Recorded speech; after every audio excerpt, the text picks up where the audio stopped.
À medida, quando chegaram nas últimas árvores, que acabou a floresta, que a civilização também começou a cair, né? A entrar em decadência.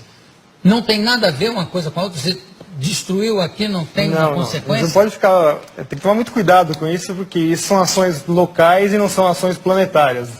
Mas local funciona, no local funciona. Mesmo assim, a alteração é muito pequenininha, né? A cidade de São Paulo faz o seu microclima, por exemplo, né? Assim não. E aí o clima global é outra coisa, mas o discurso desse pessoal é que a cidade altera o clima do planeta. Portanto, a cidade tem que se adaptar à mudança do clima, que ela mesma fez. Mas espera aí, raciocínio circular, né?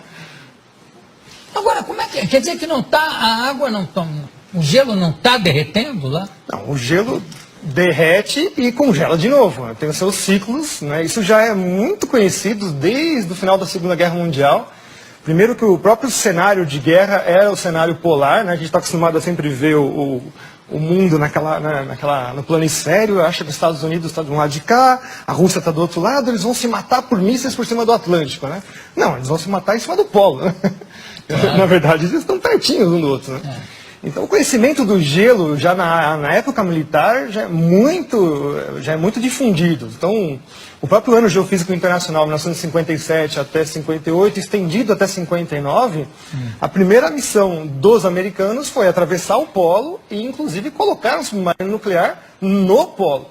Embaixo da exatamente. Foi o submarino Nautilus, que conseguiu, em 57, atravessar o polo todo. E o submarino Skate, ele conseguiu furar o gelo, quer dizer, eles já sabiam exatamente aonde estão as polinhas, que são as aberturas do gelo do Ártico, para poder colocar a arma de guerra lá. Então o clima e militarismo está sempre andando junto, né? Tudo está andando junto com o militarismo. Como é que é o negócio do nível do mar? Não está subindo ano? Não, o nível do mar continua no mesmo lugar. Tem essa história também. As calotas estão derretendo. Não. Primeiro que se fosse derreter alguma coisa, teria que ser a Antártida. Então, aí sim você teria uma elevação do nível considerável. Mas para derreter a Antártida, cara, para nós, você tem uma temperatura na Terra assim, uns 20 ou 30 graus muito mais elevado. Sei, mas a medição do nível do mar está subindo? Não, ele tem pequenas variações. Por exemplo, só o El Niño, que é um fenômeno completamente natural, varia o mar meio metro. E aí, os piores cenários do IPCC, que é o painel intergovernamental para a mudança do clima, né? O pior cenário deles é 50 centímetros. Em quanto tempo? Em 100 anos. Mas não tem uma medição feita pelo Capitão Cook? Tem. De quando é? Acho que é 1780, mais ou menos. E de lá para cá? No mesmo lugar. O nível do mar está no mesmo lugar. Então, que alívio que você me dá. Isso, nossa. Não, tem uma situação mais engraçada. Que eu fui fechar minha conta num banco que se diz sustentável, essas coisas, eu odeio essa história, né? Não, mas o senhor faz o quê? Eu sou professor de climatologia. O mundo vai acabar? As pessoas estão assim, apavoradas, o mundo vai acabar. Não, a Mariana estava preocupadíssima, inclusive ela tampa tudo que é espelho, até hoje, com medo de ver o reflexo do aquecimento global.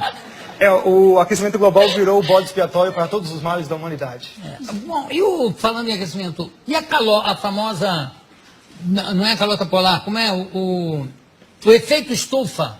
Esse é o pior de todos, né? Essa é uma física impossível. Ai, eu estou tão contente hoje. Quer dizer, o mundo terminar em 2012, nem pensar, né? De jeito nenhum. Tá. Então vamos para o efeito estufa. Como é que é? O efeito estufa é a maior falácia científica que existe na história, né? Primeiro que ele é baseado num conceito científico que não existe. A Terra tem essa temperatura porque ela tem atmosfera, recebe energia do Sol, tem uma interação com a atmosfera, e por lei dos gases, note, não é uma teoria, é a lei dos gases, pressão, temperatura, né, e volume. Então, por causa de ter uma atmosfera, nós temos essa temperatura. Eu adoro essa discussão assim que os aquecimentistas, que são os que trabalham para o lado do aquecimento global. Não, mas o maior exemplo de que o CO2 realmente acaba com o planeta Terra, acabaria com o planeta Terra, é Vênus. Aí eu falo, é? Qual é a pressão atmosférica na superfície de Vênus? Não sei. São 90 vezes a pressão atmosférica da Terra. Portanto, a temperatura lá é de 400 graus na superfície, não é por causa do CO2, é por causa da pressão atmosférica da atmosfera de Vênus. E Vênus também tem o problema da camisa, né? Que deve ter uma certa influência.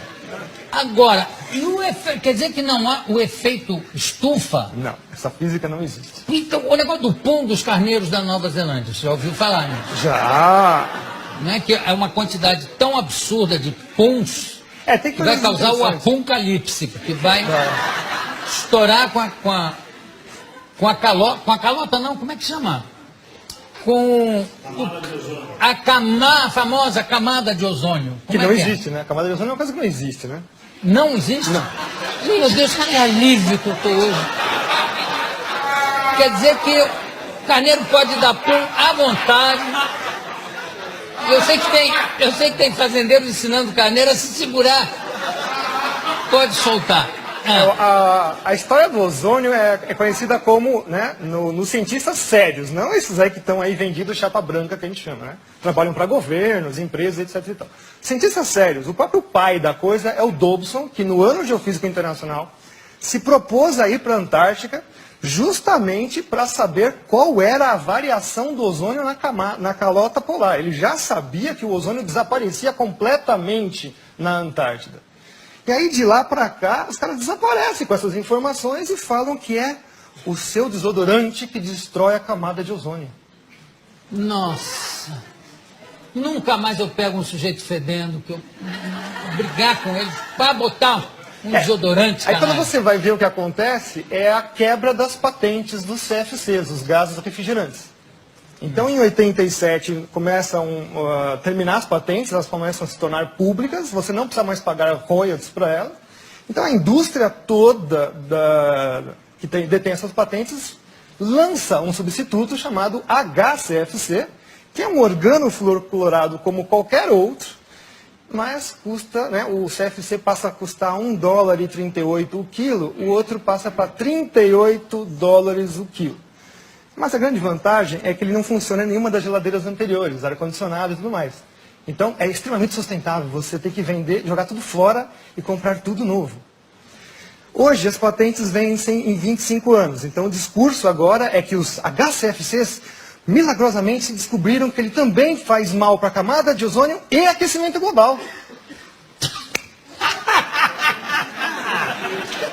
Que alívio que a gente sente, né? Não, mas o melhor é o preço, que vai ser o substituto. Que as empresas agora falaram que vão garantir que não vai dar mais problema. Né? $128 o quilo. E também não vão funcionar nos outros equipamentos. Eles têm sempre essa jogada, né? Se vocês perceberem agora, mas não é só trocar o gazinho do refrigerante. Parques industriais inteiros têm que ser trocados. Porque existem os sistemas de refrigeração central, caldeiras e tudo mais. Então, vocês perceberem agora, todos os produtos estão passando a butano de novo. Os CFCs, quando eles vieram no final dos anos 40, 50, eles vieram justamente para resolver o problema de explosões em fábricas, porque é um gás totalmente inerte, não tem nenhum problema com ele. Então, hoje nós estamos voltando para trás, né? Começo do século XX de novo, por uma mentira que é que esse gazinho destrói a camada de ozônio. Qual é o gás que destrói a camada de ozônio? A hipótese, é uma hipótese de novo antrópica, que nunca foi provada, é que os CFCs, os gases organofluorclorados, conseguem destruir a camada de ozônio. O butano não. O butano está isento. Ele fica lá, por enquanto, né? Até alguém arrumar um problema com ele.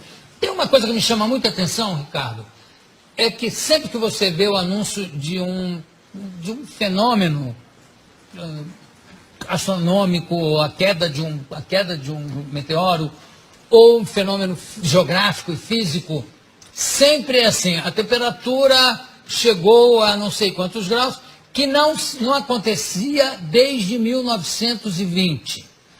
A nevasca que aconteceu esse ano não se via desde 1887. Quer dizer que sempre anteriormente, teve alguma coisa pior? Sim, nossa, muito pior. Pois é, então por que essa coisa catastrófica, né? de achar que a próxima será a pior. Se nunca acontece Os isso. registros paleoclimáticos mostram coisas assim muito piores, tipo o nível do mar subir 50 metros em 100 anos, a temperatura subir em 50 anos 8 graus, e o pessoal está falando que vai subir meio grau em 100. Que isso, é piada isso? Isso é uma piada. Olha, tem gente já querendo fazer pergunta ali na plateia, não é? Pode fazer, faça. Você disse que esse negócio do aquecimento global não tem nada a ver e tal. E, assim, o meu pai, muitas pessoas mais velhas que eu conheço, dizem que São Paulo na década de 60, 70, era tipo, conhecido como a terra da garoa, que era muito frio.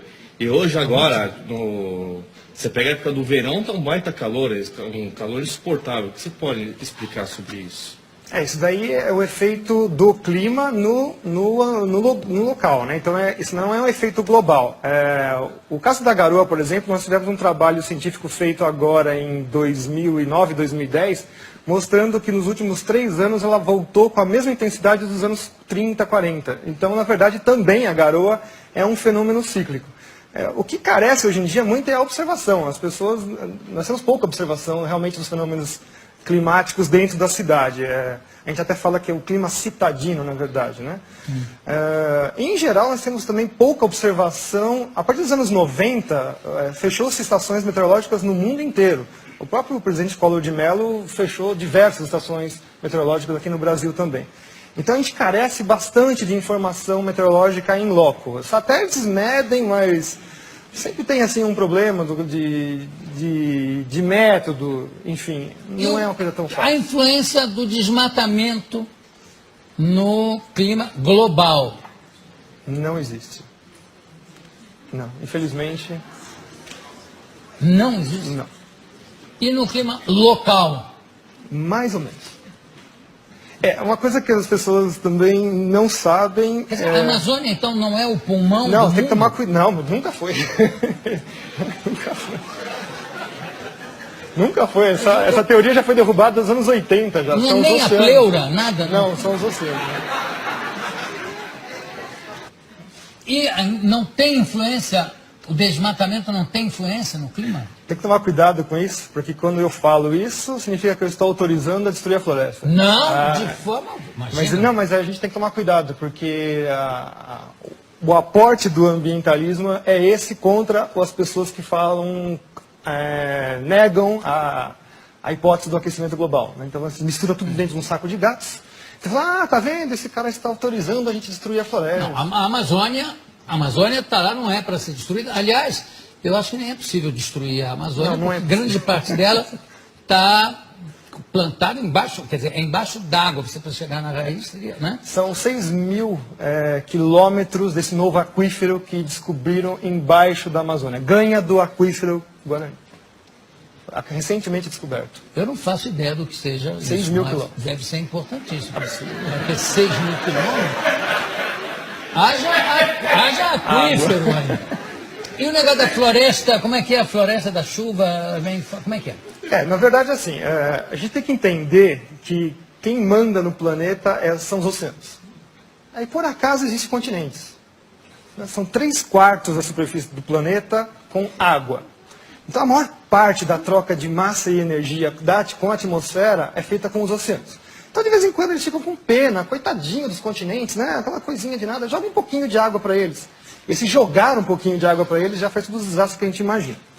Bom, a principal entrada de água para os continentes vem na parte tropical, que são os ventos alísios. Todo mundo já ouviu falar, estudou na escola um monte de vezes isso daí. O próprio Kippen, que é uma das primeiras pessoas que estudou climatologia lá no século XVIII, XIX, né, começando esses estudos, ele falou assim, mas como é que eu vou estudar o clima, que a atmosfera é uma coisa que é invisível, altamente dinâmica e não dá para fazer nada? Bom, ele conseguiu verificar que a vegetação respondia ao clima. Então ele viu assim, olha, gozado, né? Nessa parte toda do planeta, salvo algumas exceções regionais, você tem florestas extremamente virtuosas, imensas, e é justamente onde chove bastante, onde você tem as principais células de trovoadas, né? Os relâmpagos fixam nitrogênio na chuva e, portanto, jogam isso na superfície. Então tem toda uma simbiose aí entre os fenômenos da atmosfera. Então as florestas, o nome técnico da floresta em inglês, por exemplo, são rainforest, né? Então, florestas de chuva. A floresta está lá porque chove, não chove porque tem floresta, vocês entenderam? Então quer dizer que se você cortar, vamos supor que vamos fazer assim um cenário hipotético, já que eles adoram fazer cenários, vamos fazer também. Vamos supor que você tira toda a Amazônia de lá, tira tudo, você tira tudo lá. 20 anos depois está tudo de novo nascendo. Tudo de novo nascendo. Mas leva 20 anos. 20 anos. Que não é nada na história do planeta.